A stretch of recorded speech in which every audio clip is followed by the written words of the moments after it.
Hello, everyone. Welcome back to the WCC Gaming in Place Challenge here for ESL Collegiate. I'm your host, Paul and Verum Toddkill, joined by the one and only Thomas TJ James. We just witnessed game number one, our semifinals between the University of San Francisco and the University of Pacific. It was a little back and forth, TJ, but the University of San Francisco was able to eke out the win.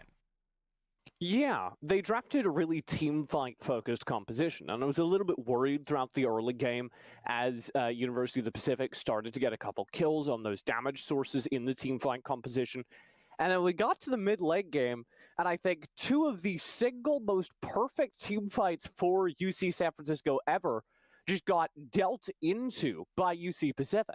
They just walked into two perfect team fights for UC San Francisco, and well, they take those, and I think the two major questions for Game 2 after that victory is, can UC San Francisco get a draft like that again if they want to? And two, can UC Pacific stay away from the Drakes because they are obviously terrible for their health?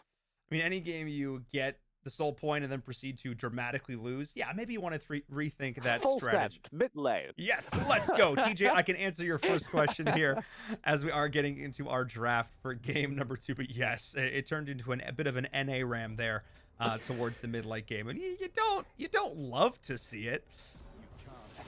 Captain, engage. Ludicrous speeds. A little bit. I think I'm like playing it back in my mind. I think I've worked out why UC Pacific just kind of ran into that weird fight. It was because they thought San Francisco had started the Baron. But I'm 99% sure they had vision running into it. So little bit sloppy and maybe a sign of some weaker shot calling, as many of these amateur and university teams have. You know, you don't have a dedicated shot caller, and that's the kind of space where it shows, because it's much harder to make quick decisions in tense game situations like that. You need a single voice that everyone listens to with no dissent. Even if it's wrong, it's better to make the wrong decision efficiently than make the right decision eventually. It is indeed, and we are seeing the same. Should be on a fortune cookie. Yeah, and this is bizarre, TJ. Is this literally the identical opening to game number one? The run back. Yeah. Jarvan ban here is important here. I was talking with you about it during the break. Oshashi is like a Jarvan main. I would go so far as to say one trick. Yeah. He has a 60% win rate on it, a 4.0 almost KDA in just ranked queue.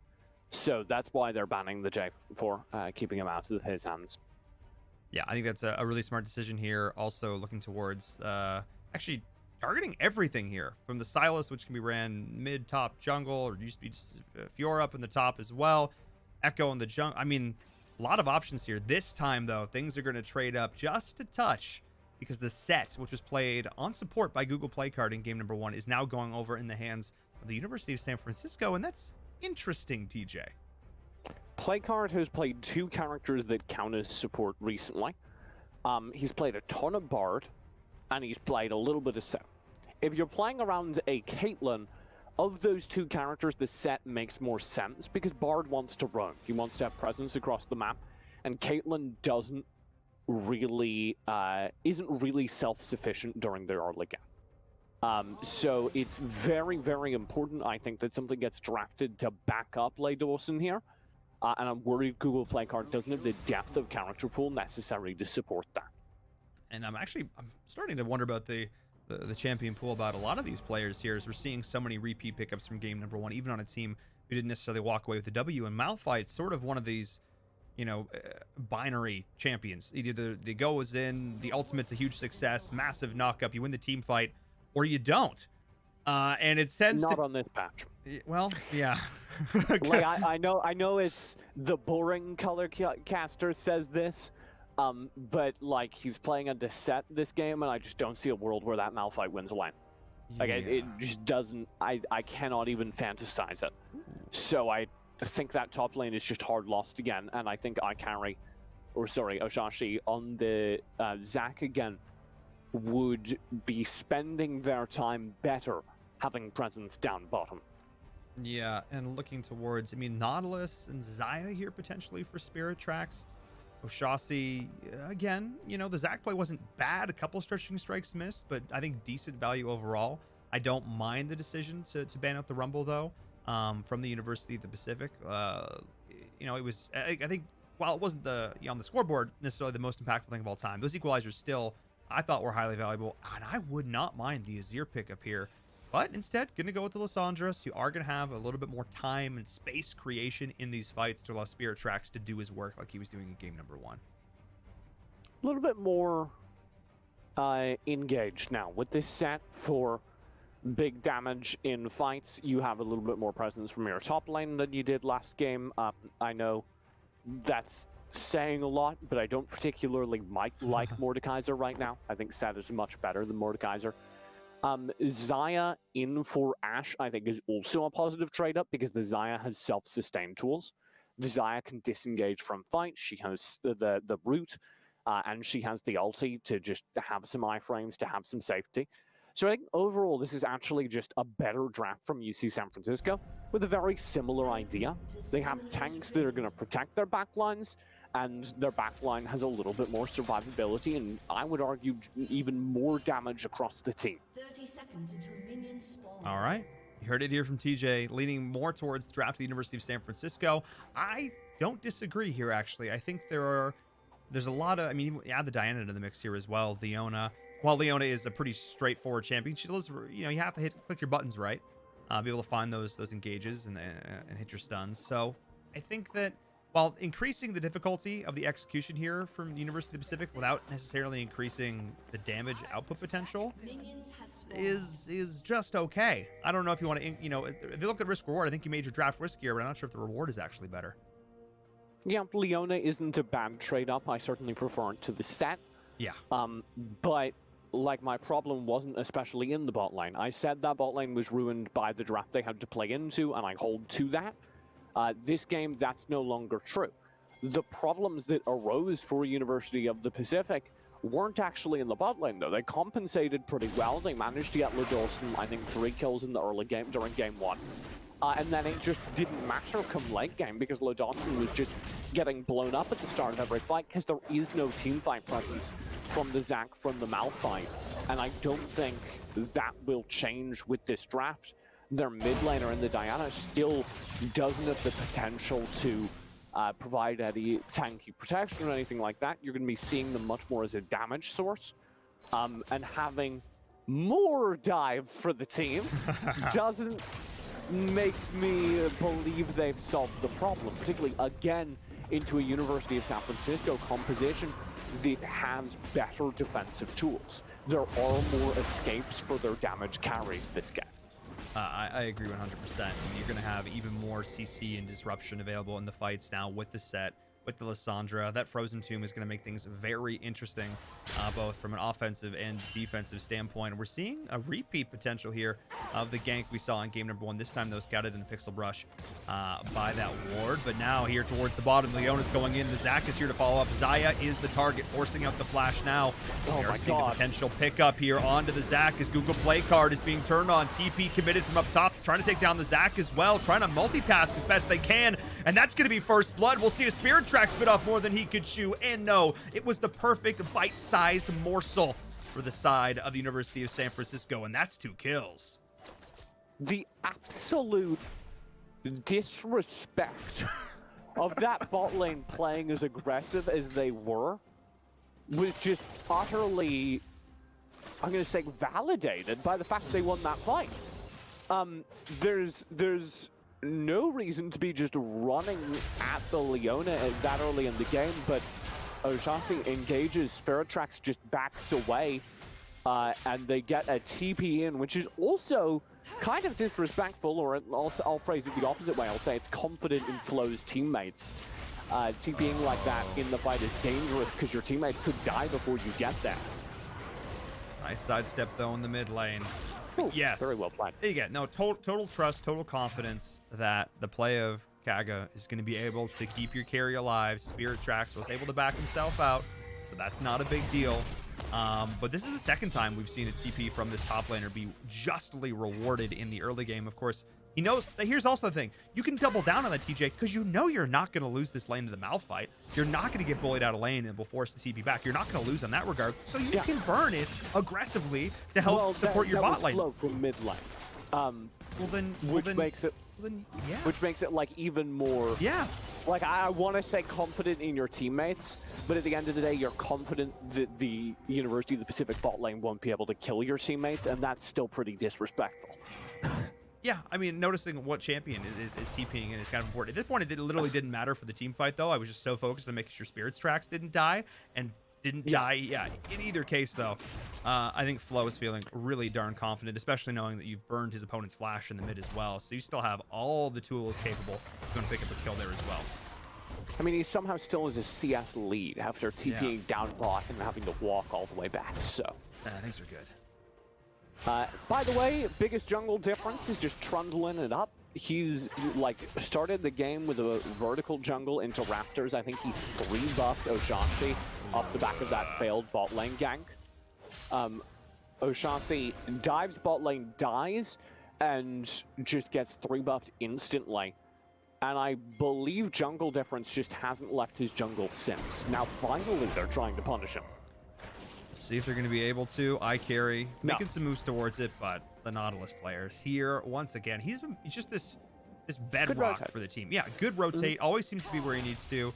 Yeah, he's missed 1 or 2 dredge lines overall, but like nothing massive. I mean, I would say that the support play, a good part of the reason, in fact, the University of San Francisco looks as comfortable and as confident as they do in these team fights, because they know this is part of the wall. This is part of the fortress, TJ, that they're building their drafts around. You ever play Spirit Tracks? No, but it is based off of the Legend of Zelda game. I did confirm the interview I did with him. That is what it's a reference to. I have never played. I mean, Legend of Zelda with trains seems fun. Nintendo DS game, so it was like perfectly spaced for me. And it's got a lot of touchpad integration. It's like built for the DS. Nice. Everyone always forgets about it in the conversation about Zelda games. I think because it was handheld, but certainly better than Link's Crossbow Trainer, which was the next Zelda game after that for the Nintendo Wii. Oh yeah, that sounds like something you don't really. Well, I mean, the controller can move. Let's take advantage of it. Good times. I mean, the mid-2000s were a time. Let's get back into, I was going to say the action here, but things have really quieted down in this game. Maybe some action towards the bottom. We'll see as that potential rotate goes on. And no, LaDawson taking the very wise move of not walking face first into your opponents in the river. You'll like to see it. Do you think you could play League of Legends on a Wiimote? I mean, I'm pretty sure played it on Guitar Hero controllers, so the answer is yes. But I just want to be able to, like, point at the screen. Oh. Press the button, you know? You know what, TJ? You could use the nunchuck for movement, and then point at the screen and click on targets. You know what? You could do that, or you could just wait for it to come out on mobile and play it at Wild Rift. Just saying. Excellently done. Good segue. Yes, so excited for Wild Rift. All of this so far has been pretty much exactly to game plan for University of San Francisco. I said their draft was the same as last game, but better. Part of that better is it takes much less time for a Xayah to get started. You're seeing the benefit of that here as the Xayah just dominates the bot lane, now has level 6 with the Featherstorm. It's going to be almost impossible to kill her. So I would go so far as to say this bot lane is just one for University of San Francisco, because Zach is never going to be able to lock out a successful gank. And I don't know what the path back in for University of the Pacific is. I'd say you need perfect fights around the major objectives where you can force 5v5s, but to be honest, University of San Francisco haven't mucked up a 5v5 fight yet. You're not wrong. Now that I think about it, over the course of 2 games, now their team fighting has looked really darn impressive. It's going to need to continue to look impressive if they want to try and take it to a victory here and face off against Pepperdine, because that's something that they excel at. As we are starting to see the fight breaking out here in the mid. iCarry looking to not go down so quietly here. He is going to get picked up in a 1v1 trade, but that probably shouldn't have happened there, TJ. Yeah, a little unfortunate that Flo just got nuked there, but it's what happens when you play versus a Diana. I'd like to give a shout out to Kaga for very calmly and collectedly walking directly adjacent to the kill and not picking it up until his trundle landed 3 left clicks. The things supports do for love. I could take it. I could do it. You know I could do it. But no. Nice play there again. I've been complimenting the support player all game long and just continuing to show that now as up towards the top. This is what happens when you buffer inputs and almost poke. Okay, that would have been sick, TJ. The punch flash. Knowing that actually, and there was a predictive flash too. That was double flash. Oh boy. Oh my goodness. That was okay. Okay, this top lane matchup just got a little more interesting. I mean, not really, Pulsar doesn't get the kill, but he'll be able to shatter this turret. A lot of people, I think, underestimate the power of Set on turret because of his Q. I mean, look at that. He just shreds turrets because he can just push a button for extra proc damage, and his his auto attacks already do a truly impressive amount of damage because the uneven way they're distributed.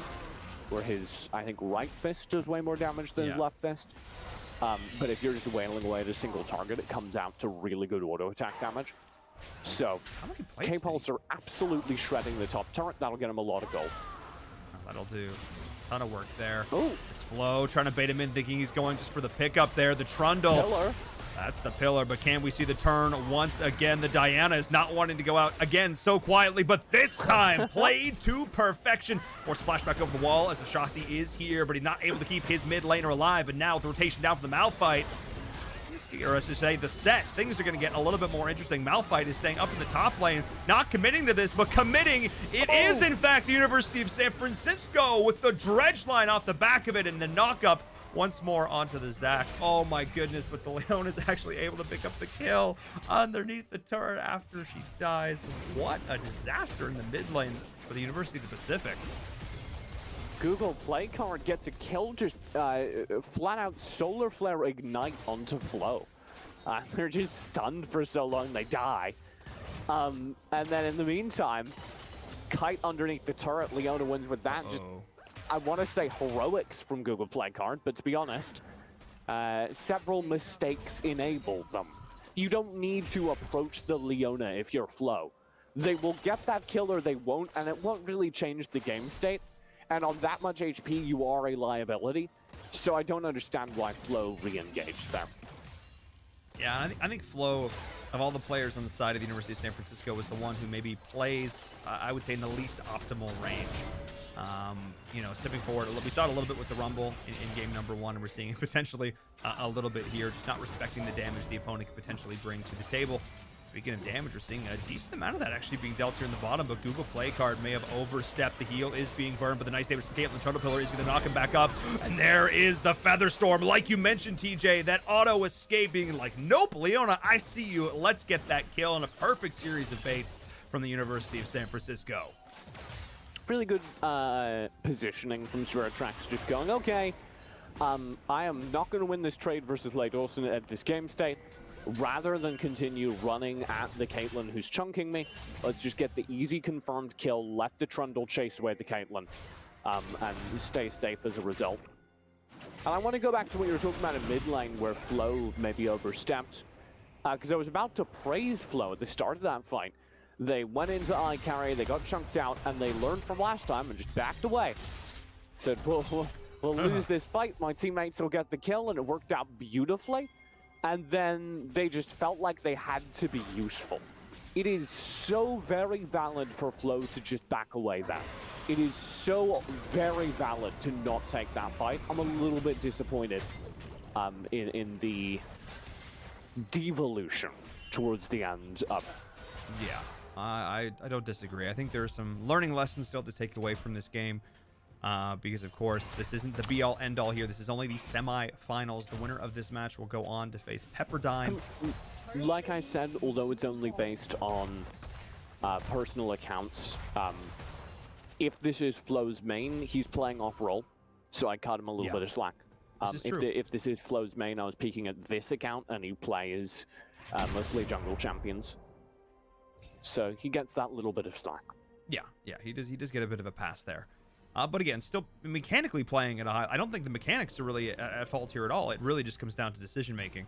And that, honestly, I think is something that a lot of players struggle with, but also once you can get yourself into the right mindset, you can get that fixed. And making sure you're just listening to the shot calls that are going out is super important, knowing that you've got the trust in your teams. We are seeing a potential initiation here.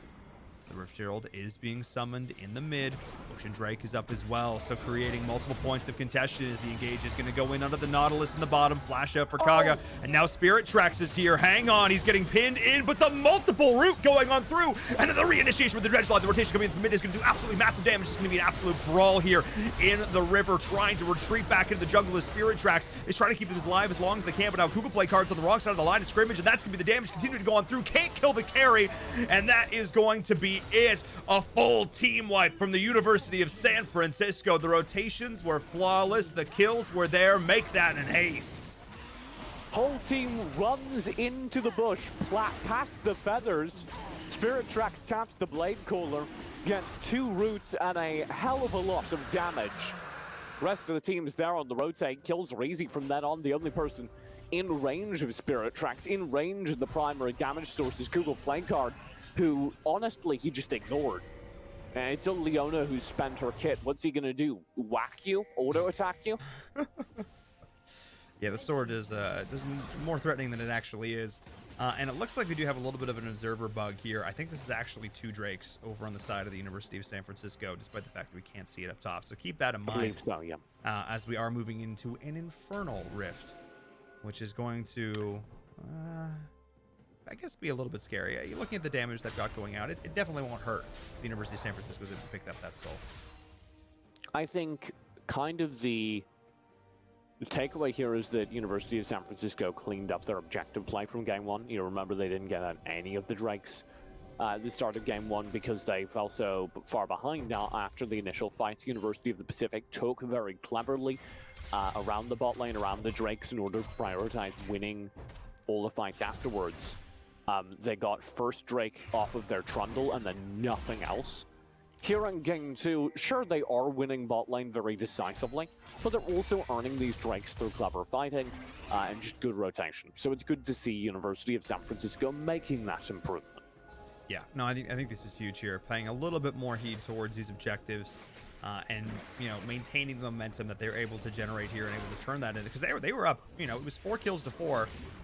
But they did have a gold lead, and they weren't able to do a whole lot with it. They were down almost 10 kills at one point here, or at one point in game number 1. But this time around, now looking towards this Rift Herald once again. This will be their second Rift Herald of the game. Turret plate's no longer a factor, but still able to open up the Rift and able to potentially look towards some more dives here in the mid lane.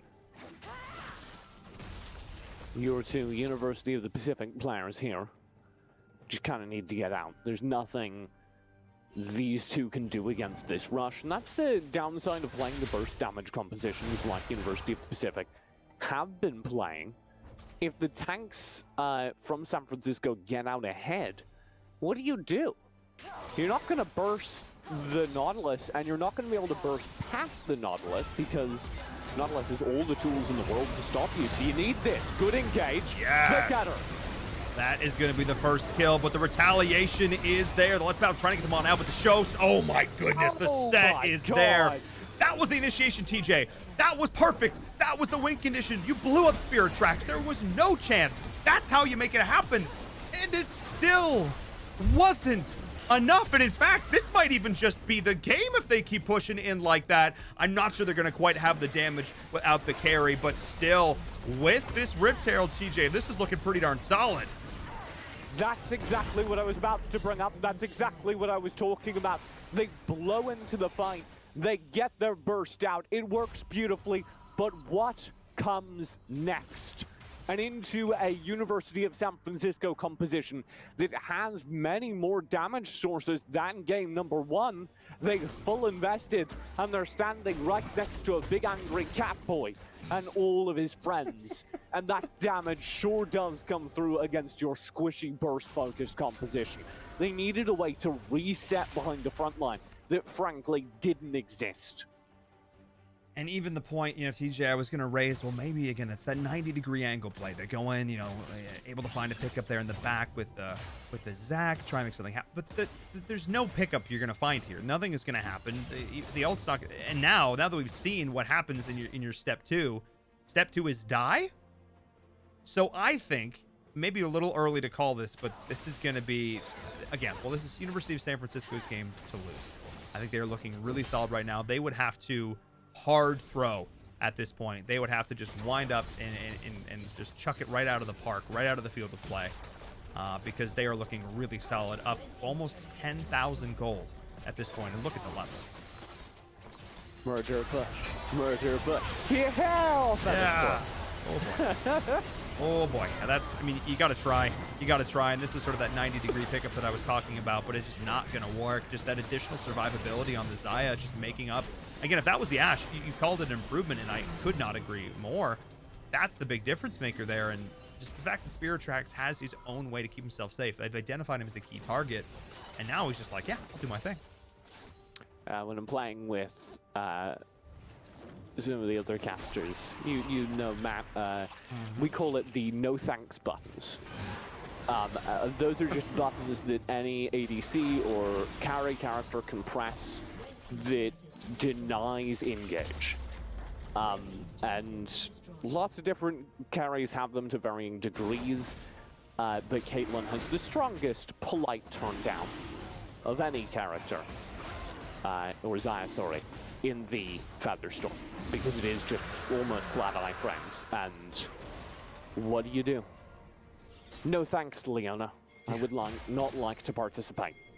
But I want to hit you with my... No thanks. Maybe tomorrow. Take it easy. You know who's not taking it easy? Oh my goodness, it's the set. Trying to make it game, set, and match right here. Oh boy, chase them on down. Oh, they're going to throw away iTunes gift card. Okay, maybe next year. Stocking stuffers. Oh my goodness, and that's just going to be Baron. It's just spawned, but the damage has been done, forcing back 2 members. And this is going to be, I think, the beginning of the end right now. Force back, you have 1 inhib turret down. 1 inhib down, I believe, actually, over on the side of the University of the Pacific. And yeah. I don't understand why Set was like a position, I'm going to say 4 off of memory pickup for University of San Francisco. Because, sure, Set's not as powerful as he once was, but he still shouldn't be getting through the second ban phase. If you watch pro drafting, Set is still ban pick in that order. So it's wild to me that that got picked up after the second cycle. And you're seeing the consequence. K-Pulsar able to just roll down from the top lane into a Malphite, which in no way threatens him. Say, hey, I'm late game Set, and here with the Black Cleaver and Blade of the Rune King, and I'm like to do some damage. Would like to steal all of your turnips. Thank you. By the stock market. No, this is just a Set who's 4-0-3. You've got a He is a cat boy. Could be an Animal Crossing card. Yeah, that's kind of where I was going with that. I was going to say 7-2-11 and 6-1-9. You've got your Essence Reaver. You've got your Rapid Fire Cannon. You're close to your next major item here. Yeah, okay. This is like, it's just, you need a bit of a miracle. You need a bit of a miracle, or you need a bit of a throw if K-Pulsar is going in, trying to find multiple members. Top lane is just being lost. And like, he's going to take so long to die. If he dies at all, TJ, because that is going to be biggest jungle going on in, trying to flash back out as they're looking to try and trade kills, and somehow University of the Pacific don't get the kills. This Tiger has no claws. And now, because of that play, we are seeing another inhib potentially going down. Kill's going to be potentially picked up here, and this might be the end of it now for the University of the Pacific. This might be the University of San Francisco moving on to the finals to take on Pepperdine University as they open up this base. They're going on in, finding the kills, and that is going to be it, TJ. With a swift series of executions underneath the Nexus turrets, that is going to be GG in 2 swift games. We are seeing the University of San Francisco advancing onto the finals to take on one of their crosstown rivals. Of course, it has to be the University of Pepperdine, and I'm going to keep this final thing going until they take down the Nexus. That's going to be it. They got a team GG. fight. We need 2 more kills. GG.